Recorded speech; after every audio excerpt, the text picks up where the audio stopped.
The interesting thing about wood ear mushroom is that it actually looks like an ear. And it's very commonly used in Vietnamese fillings. So we're going to be making Mắm Chưng, which is Vietnamese meatloaf. The filling consists of ground pork, wood ear mushroom, chopped up bean threads. So Mắm Chưng looks very similar to Chả Chưng Hap, which is a Vietnamese steamed egg meatloaf.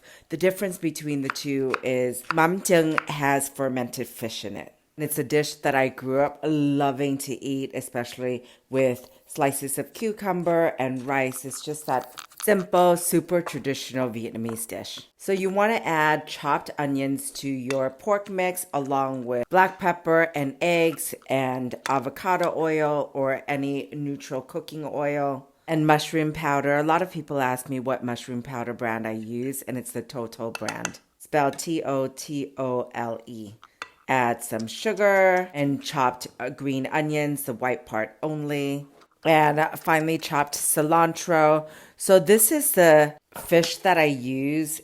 I actually bought this on Amazon because I can't find it in the local Asian supermarkets. It has a very pungent smell. So it's definitely a dish that if you grew up loving, you would absolutely make this dish. For the newcomers, it's definitely an acquired taste. So if you know, you know. With the jarred fish, you would need to drain it and then remove the bones and finally chop the fish. You want to keep 2 tablespoons of the brine to add to the pork mix. Either keep the skin of the fish on or remove them. I don't like skin, so I always remove mine. Once you finally chop the fish, you're going to add it to your pork mix.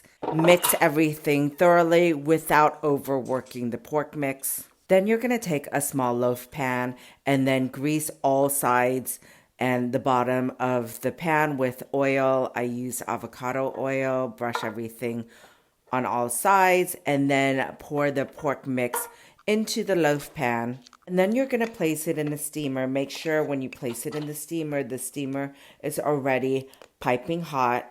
You're going to steam it for 45 minutes. We're waiting for the meatloaf to steam. We're going to prepare the topping, which we're going to chop up the green onions, the green part of the green onions. Remember, we used the white part for the pork mix. And then you're going to beat 3 egg yolks. And after 45 minutes of steaming the meatloaf, you're going to remove it from the steamer. And then you're going to pour the egg yolk mix on top of the meatloaf and then brush it so that it's evenly coated. And then add your chopped green onions and then a handful of whole Thai chili peppers. Now, this is optional, but I think it looks really pretty and it's not going to make it spicy at all unless you bite into the chili peppers. Place the meatloaf back in the steamer and steam for an additional 15 minutes. Once it's ready, just let it cool for a little bit and then you're going to remove it from the loaf pan by cutting all sides with a knife, and then you want to flip it over and gently tap the bottom so then it'll come out. Or you can just individually slice it like so and then remove individual slices. As mentioned before, I love eating this with steamed rice and slices of cucumbers. It's your perfect Vietnamese comfort food.